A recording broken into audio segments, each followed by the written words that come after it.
All right, happy Friday and welcome to From the Honeycomb, a podcast that creates a spark of positive energy in your home to design, architecture, yoga, meditation, and travel. I've created this podcast as a place to come for design inspiration and especially to learn about Vastu Shastra with a modern approach. I am your host, Katerina, and welcome to From the Honeycomb. We have a very fun episode today because I am here joined with Jesse, my husband, who is going to be interviewing me for a change, and I don't think I've ever been interviewed for a podcast, so I'm very excited to see how this goes. And we're just going to kind of check in with how I've been doing with my studying and just have a nice little conversation because this is the last podcast for a few weeks because I'll be taking a small hiatus while we go for our trip to Belize. We're also going camping. And so just kind of a well-deserved break, I think. So, Jesse, I'm going to turn the tables over to you. All right. Hey, everybody. Glad to see everybody back. We are excited for Belize coming up 2 weeks from yesterday. So, getting ready for it. And I am honored to interview Katerina today for everyone here, and I think I have some insightful questions. So, oh boy.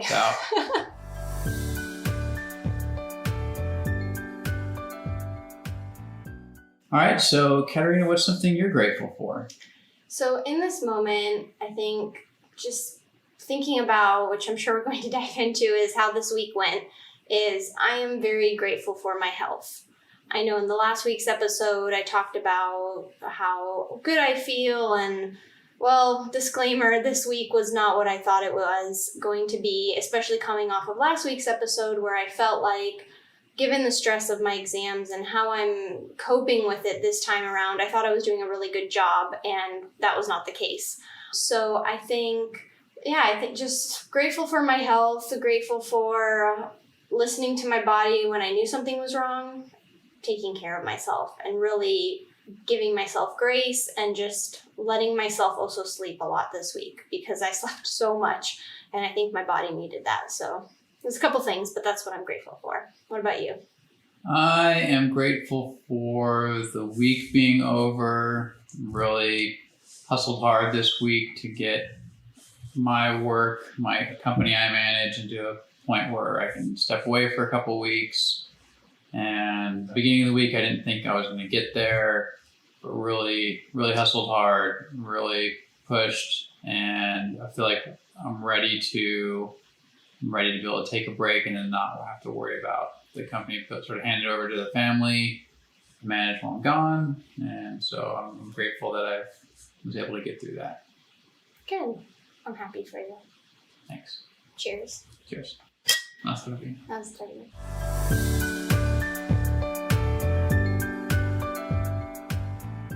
All right. So first question. Okay. How many days until the exam? From today? From today when we record the episode, 10. From the day it airs and everybody's listening to this, 3. Nice. How has this week been, 1, from what you expected, and 2, the reality of it? And where are you today? Complete 180. And I just realized, too, for any new listeners, what exam I'm talking about. I should probably talk about what exam I'm taking. And so just kind of quick summary. I'm sure if you've listened to other episodes, you've heard me talk about my architecture exams. And so in the United States, to become a licensed architect, not only do you have to go through a 5-year program, through an accredited program, and I have an episode about this. It's What Does an Architect Actually Do, which is a very popular episode that dives deeper into it. But there's also 6 exams that cover nationwide the licensure process, and most exams are about a 40% pass rate. And I've passed 5. I have 1 more, and then because we live in the state of California, I have 1 more. So that's kind of just a background on these exams. But to answer your question about how did I think this week would go compared to especially recording last week's episode, which aired today as we're recording this episode, is I thought I was doing everything right as far as how I was approaching studying, taking my time. if I didn't feel like it or didn't feel like I had the energy to study and learn and absorb the information, then I just wouldn't study, and instead I would do something else to like help for the next day. So I would prep my breakfast or prep my lunch or snacks or anything I could do, or I would really try to relax. And I thought I was doing all of that right because previous exams, I've had headaches. Last year I had multiple headaches that came from exams. So I really thought I was coping with my stress very well. Work has been very stressful as well. I have multiple deadlines before our trip to Belize, 2 days before, or 2 days after my exam. So no, this week did not go as planned because, again, as I thought I was doing everything right, I ended up, and I might cry. I know, I didn't think I'd cry, but I have a box of tissues. Oh, it's so emotional. I cried all of Tuesday too. I ended up going to urgent care and then having to go to the hospital for an ultrasound. I don't know if I'm going to record that twice, but yeah, I ended up going to urgent care and the hospital to get an ultrasound. I don't think I can get through that without crying. So probably none of you would know, except for probably family listening, that Katerina does not go to the doctor. I mean, ever. Except for like yearly checkups, but yeah, and she has never in her adult life has never been to urgent care. Went to urgent care once as a child. So when she says she went to urgent care, that's a significant thing. Like she was in a lot of discomfort, and probably only through me pushing, even agreed to go to urgent care. That's just not her thing anyway. So turn it back to you. No, and that's very true. Like that's why I think I'm also emotional about it, because the last time, and then I guess I should share the results of it. I'm okay. It was an ovarian cyst, which is the only time I've ever gone to the ER as an adult. As I mentioned, as a kid, I went to urgent care, and I think I did go to the ER, something with my teeth. But as an adult, the only time I'd ever gone to the ER was because I had an ovarian cyst at the end of my first year of college, with all the stress, and I was also drinking a lot of soy milk at the time because soy milk was very popular. I'm lactose intolerant, and so that's the last time I ever went to the urgent care or to the emergency room. And for some reason, the same time, I just had this feeling like something was just off. And, sometimes you have some cramping or gas or whatever it is. But this time, there was definitely something that felt off. And so ended up urgent care, sent us to ultrasound. Following day, I went and got an ultrasound. And within a few hours, the nurse practitioner, who was amazing, shout out to Monica at Mission Heritage. She was amazing. She was really, really sweet. She followed up. She answered a bunch of my questions. But I have a little cyst on one of my ovaries. So, which probably came from stress. Actually, I would diagnose it, and I think Monica even agreed it was a stressful thing. And another thing to add to this week, because it's been just like the randomest of weeks, is that happened Tuesday and Wednesday. We haven't even shared what happened Monday. Do you even remember what happened Monday? So these exams are about 3 to 4 hours long. And you remember. Yes, it's been a long week. Today's Friday. And so urgent care was Tuesday. Wednesday was ultrasound. And on Monday, we had an idea. And this was an idea we kind of toyed with. I think it was about 2 years ago when NCARB, which is the National Committee of Architect Registration Board, if that's correct. Anyway, they're the ones who facilitate the tests, who provide the tests, who I pay annual fees to for my license. And they changed the testing around to where once you go for your break, they'll freeze any question you ever saw. Previously, you could go to the bathroom and come back. Obviously, you weren't allowed to check your phone or anything because you were at testing centers. But you could go back and double check questions if you weren't sure. Now they freeze them if you go for your break, because what they do now is they also do at-home tests, which means they don't know if when you're at home and you leave your screen, which someone is watching you take the test, which I will be doing actually. So then they wanted to make it fair is once you leave the test to go take a break, everything's frozen. So then I started toying with the idea, about a year and a half ago, is like, well, what if I wore an adult diaper on and see how that would go? And then just because I don't need to go and take a break to eat during these exams, they're 3 to 4 hours. I think the longest is 4.5 hours. Like, you can kind of just like push through.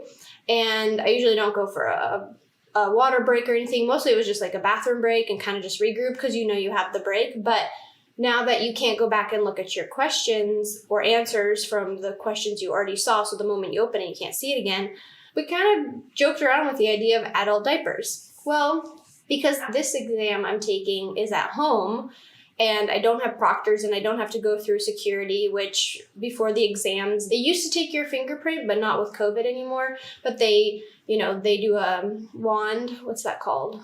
Yeah, metal detector like wand. A metal detector wand. They check your pockets. They check what's in your socks. They check your wrists, so you don't have anything shoved up there. They check your glasses. So I thought, you know what, maybe we can try adult diapers. So I did a little research, very basic, not too deep, because there are some very nice adult diapers out there that are pretty costly. And I'm like, I don't really want to invest like $60 in, 40 pairs of diapers. So I bought like your generic kind of adult diapers and they arrived on Monday. So I was like, you know what, we are going to test them out. I had to pee. So in the middle of our living room, I put on these adult diapers and I peed. Before I finished peeing, they started leaking. So that kind of that idea. So that's kind of like what a typical like Monday afternoon is at our house. No, I'm just kidding. So that's so we went from like adult diapers on Monday to urgent care on Tuesday to ultrasound on Wednesday. And Thursday, yesterday, was kind of a low-key day. I don't think anything... It wasn't low-key, it was low energy. Low energy, yeah. Yeah, it was low energy for sure. When I recorded last week's episode, again, just to answer your question, no, did I think that I would be testing out adult diapers and going to urgent care? Absolutely not. But I think I handled it well by going to sleep and not freaking out and like studying when knowing I have no energy. There's no way I can absorb any knowledge because it's very counterproductive to do that. Well, for those, the first-time listeners or even a new listener, it probably seems like architecture is first and foremost and maybe all-encompassing in Katerina's life, which is sometimes true, but mostly not. She actually has a dual passion in her life, which is Vastu Shastra. And that's something, that you've come into the past couple of years and has really been a big influence in your life recently. Mm-hmm. But you were a fairly young child when you first decided you wanted to be an architect. You were 10, 11 years old? 10 or 11, yeah. So pretty young, and you've stayed focused on it, obviously, from 10, 11 years old to 30 has been your primary professional focus. But you've taken courses in Vastu Shastra, you've done a lot of reading, you've done a lot of research and podcasts and postings all on the subject.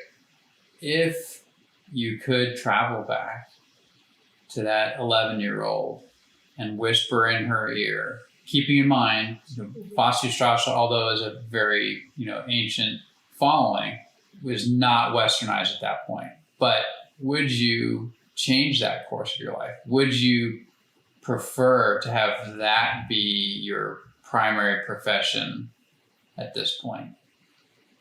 I would definitely whisper in my ear. Gosh, I'm going to get emotional again. Let me just get it together. Such an emotional episode.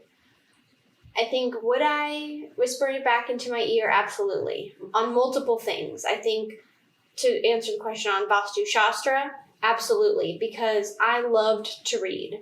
Read books, read about far off places. I mean, I went through certain phases where I read all about India and Persia, and then I read a lot about Asia and South Korea, and then I read a lot about the Polynesian islands. So I was constantly interested in subjects. And so I think had I known about Vastu Shastra and India and yoga because I think I took my first yoga class when I was 17. And so had I known all of that, I think I would have been more immersed in it, and I probably would have traveled to India sooner, seeking out that culture, learned more about that culture in depth rather than now where I'm just learning about it through courses, learning about it through books. But I feel like I would have, instead of going to Europe to see family, but going on trips there, I would have altered that course to focus more on, I think, India and Indian studies, and possibly not even gone to the college I went to, knowing maybe I would have tried to gear more towards Vastu Shastra. The one thing I for sure would have whispered to myself, and actually it's funny you mention it because I was thinking about this a couple weeks ago, if I could tell myself, I think this was in reflection to thinking about now that I'm coming towards the end of my licensure, and I was in college, my freshman year was 12 years ago was when I first entered architecture school. I think the thing I would have whispered into my ear is give less of a shit and don't freak out and don't worry about not understanding certain things, because I think so much, like I could have had so much more creativity and fun in school. The fact that I went to a technological school where they kind of didn't hammer into you like structural stuff as much as they could have, I should have been more creative and had more fun. And I feel like I overthought, which we know is an issue for why I'm not passing these exams, is I overthink, I overanalyze, just overthink too much. And so I think going back to even probably at that 10 or 11, just don't overthink everything. These ideas are going to come to you, and just kind of have that almost like childlike yearning to learn. And like when you're a child, you learn differently than I think when you're an adult. And so you just you take information in at a different, I guess, kind of interest, because you're just like, oh, I'm just interested in this topic. I remember, actually, it's interesting now that I think about it, in the 6th grade, this was right before I found out or around the time I wanted to be an architect, is we were learning about Mesopotamia. And Mesopotamia is around, I think, current day Afghanistan, Baghdad.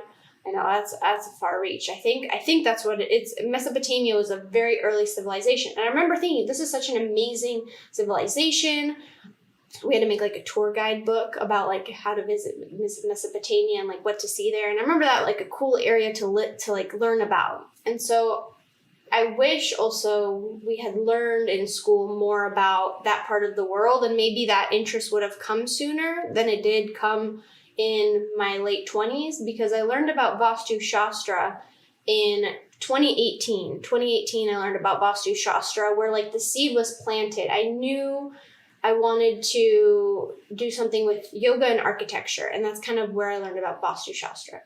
But in short, to answer your question, I know I'm on all these tangents, but to answer your question, I absolutely would have whispered into my ear at that age, like, hey, focus on this part of the world. There's some interesting things that I think you will kind of like hone in on and really try to dive deep into. And I feel like it didn't come soon enough. But you didn't answer the question. What? The question, would you have diverted? Would your profession be in Vastu Shastra and not in architecture? Would you have substituted one passion for the other? Because, and the reason I'm asking you this is because occasionally we work together on a project, but always on helping you study. Never is your passion about these intricate codes or the mechanical calculations and engineering calculations for steel beams or shear values of a specific kind of plywood, or the calculations on how much wattage a certain light bulb takes over a 24-hour period. So none of the technical portions of architecture appeal to you. When you are most enamored with architecture is when you're talking about guiding a client through design or developing an idea or organizing thoughts and palettes and colors and textures. The things you tend to gravitate most to in architecture seem to be the same components that are shared in Vastu Shastra. So my question is, could that 11-year-old have gravitated more to that side and still be fulfilled today and have no architecture background? I would like to say yes, but no. Because of the pressure to go to a U.S. college, and Vastu Shastra is not in a U.S. college. So I think the pressure of just knowing in high school you have to apply to a college in the United States, especially like coming in through as an immigrant, and just knowing like this is the place to get the best education.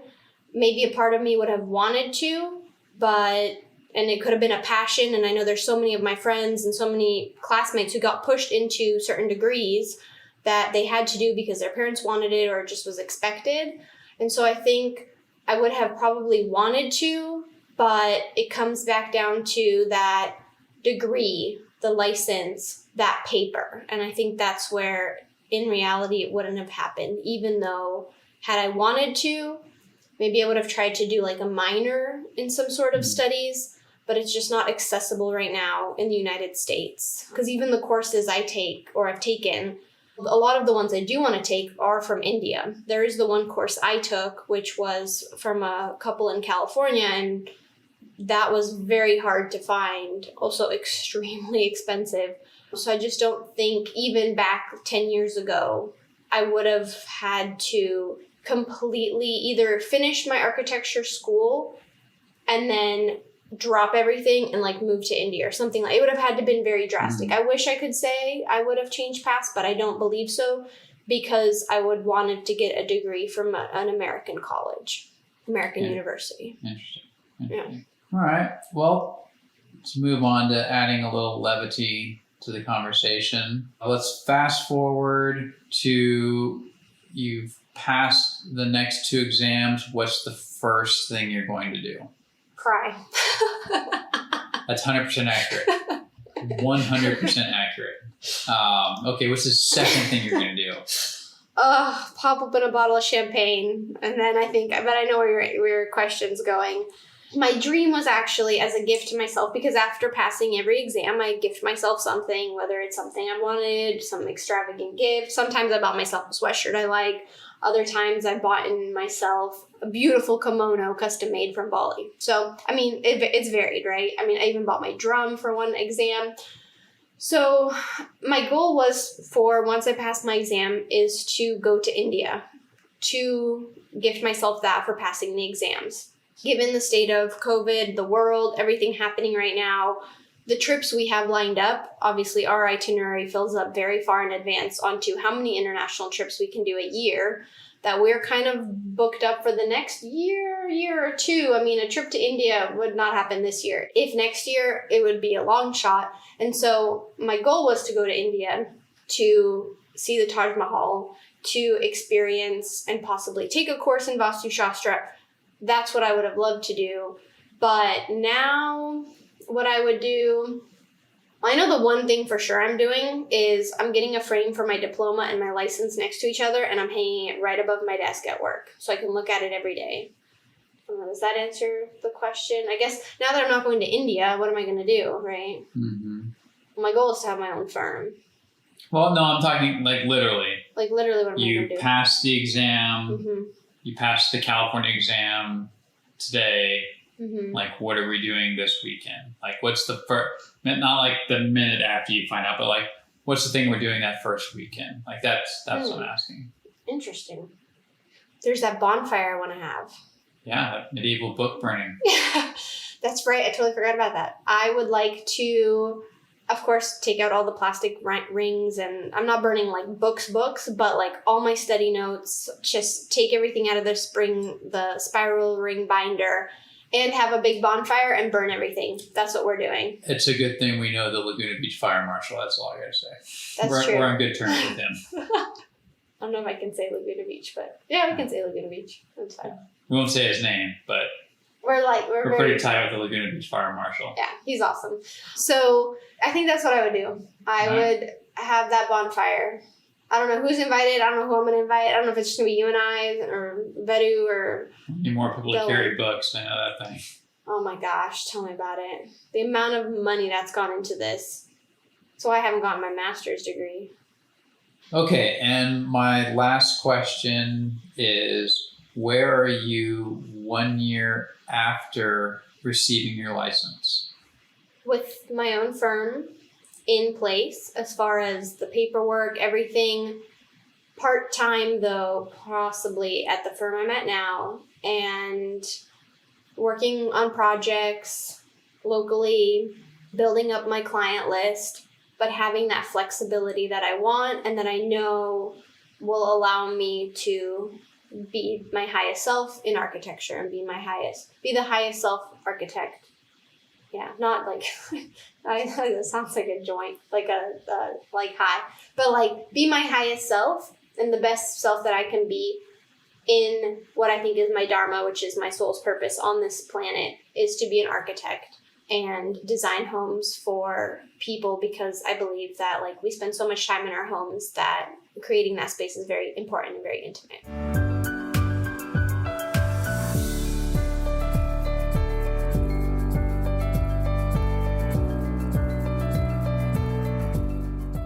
Well, those are all the questions that I have. You have anything you want to add to that? Wish me luck. Wish me luck. I think I feel confident in this exam. I have studied, not the hardest I've ever studied, but I've read all the books 3 times over now, so there's no point reading them. I do want to thank my coach. Shout out to Eric from Architect Exam Prep, which he helped me figure out what I was doing that wasn't helping me pass, which was really, I think, pivotal in passing these exams, which is I overthink, I overanalyze, content is not my issue. And I think knowing that and going into this exam, knowing that it's not because you didn't read all the books, it's not because you didn't watch all the videos or do all this, it's because you are just overthinking the questions. And I think having that tool going into this exam is going to definitely change how I approach this exam. I think the background on it too, which I failed to mention, is I failed this exam 3 times last year. And once you fail it 3 times in a row, you have to wait a year from the first time you failed it. So the first time I failed it last year was in May. That's why we're here back in May retaking this exam, because last time I failed it was in December. And usually there's a 60-day waiting period, right? 60-day waiting period before you can take the next exam. So, and since it's your last national exam, there's no other exam to study for, and you cannot take your California exam until you've completed all your national exams. So we were stuck waiting to take this one exam. But in the meantime, you took your exam and passed. I did? With Jesse's contractor license exam. Yay! So I just got to feed off of your pass and your energy. That's right. And taking tips. I like to turn the last question around to you then.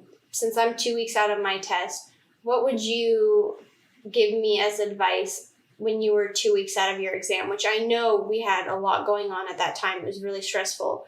What would your advice be to me now that you've gone through test taking on the last 2 weeks? Even actually right now we're almost in the last week. We're actually like in the last week. So what would be your advice? Yeah, well, my advice to you is the same advice I always give when we're a week out, which is you have to transition from learning material to actually 1 week out, you're not, my opinion is you're not focused on learning new material.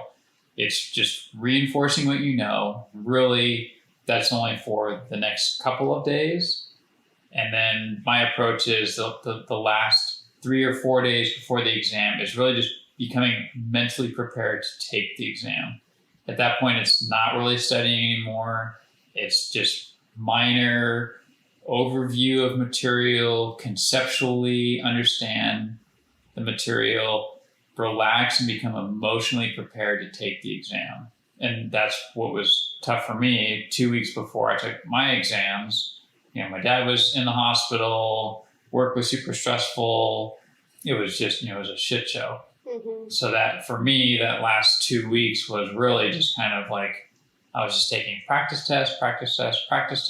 It wasn't about trying to learn any new material. It was just trying to just focus on reinforcing what I knew and just accepting that this is what I know and this is the date of my exams. And then I just went for it. But going into it, I had said I had 2 exams that day, and I was just saying, you know what, I just want to pass one of the 2 because I could always take the other exam by itself at a later date. Mm-hmm. I didn't have to retake both exams on the same day. So going into it, I had just that level of, okay, I'm going to take 2 exams, and I hope I pass one, and then I ended up passing both on the same day. Just kind of just went with it. I know. I remember getting that text message that you passed the first exam. I was like, okay. Oh, After that, I'm like, I hope he does. I mean, at that point, it mattered, but it didn't matter in a sense where I was like, yeah, it took all the pressure off the second exam, which the first exam was law and business, and I was very nervous because I was the first person out of, I don't know, there's probably 40 or 50 people testing, the first person to stand up and walk out of the room. And I was like, well, man, that's, that's nerve wracking, but yeah, it went, obviously passed. Everything since then has gone well.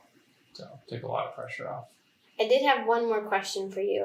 I thought of as you were talking is, how do you think my preparation for this exam is different from my past exams? Because you've seen me go through at least 10 exams, if not, maybe a dozen. More than that, I think, more than that at this point. How is it different? That's a good question. How has your approach been different this time? So this time you've done less note-taking, and typically you do a lot of reading or listening / watching lectures and taking notes, and then you transition notes into handwritten flashcards, and then you transition from handwritten flashcards to memorization. This time, you have not relied heavily on the video lectures. You've transitioned to a different platform for your study material, and you've added coaching to it. And you've also used this company's pre-organized flashcards. So you've just printed flashcards, and we've been using those. So I would say probably 90% of your flashcards are pre-printed materials. So, which I don't think that's a positive or a negative, because like you've said, you've taken this exam 3 times before. So it's material you've already covered. It's just a matter, I think your coach is correct. It's a matter of not overthinking the question, not looking at a question and assuming that NCARB is trying to trick you into supplying the wrong answer. The objective of the question is to prompt you to give the correct answer. So hopefully, that's how you approach, this next exam is, it's not a trick, and, not trying to trick you by word or overthinking into coming up with some kind of creative solution, that they're actually just looking for a very straightforward answer. No, I agree. I think that approach is what I need to hone in on this time. Well, thank you for interviewing me. It was an emotional episode. I think I cried 4 or 5 times, even silently over here. There were a few times that the listeners won't catch, but no, I think I wanted to shed light on the architecture process and how hard it is, and the exams that we go through, because every person I talk to, from my OBGYN to my eye doctor today, anybody, any family members, even you mentioned, you're like, I've been in the construction industry for, 16 years. 16 years, and I didn't know architects had to go through this many exams. Mm-hmm. And the thing is architects, you can work at an architecture firm and be a project manager and design projects, but not be licensed. And that's where the difference is. And I want to shed light on that, because there is such a difference between licensed architect, and legally you're not supposed to call yourself an architect if you do not have a license. You will get in a lot of trouble for that. And so I think I want to share that information with people too. I think that is kind of why I wanted to do this episode, is to let people know that it has not been an easy road to licensure, and architects do not get paid a lot statistically when you look at kind of the salaries. And so I think the underappreciation is a lot of, and NCARB has been trying to do better with this, is, well, architects love what they do. It's a creative process. Yeah, but we also did a lot of work to get here. And so that's something I want to share with everybody and let everybody know that when I'm licensed, it's a big deal. Oh, that's another thing I said. I told you before. I said once I get licensed, I'm going to even make reservations, not under my name, but be like, and I'm a licensed architect. I think that's something I've shared with you too. So, all right. Well, thank you so much for listening to this episode. I hope you learned a little bit about the architecture process and kind of give you a little inside peek to what I've been going through the last few years. So I hope it was insightful to you, and now you know more about architecture and what an architect, a licensed architect, has to go through. So if you like this episode, please give it a heart or thumbs up and click the follow button so you can stay up to date on the latest episodes, and follow me on Instagram at From the Honeycomb Podcast. Thank you so much, and I will not see you next Friday, but I will see you in June after our well-deserved Belize, my passing of this exam, and a camping trip we've squeezed in. So a lot going on. So thank you so much for listening.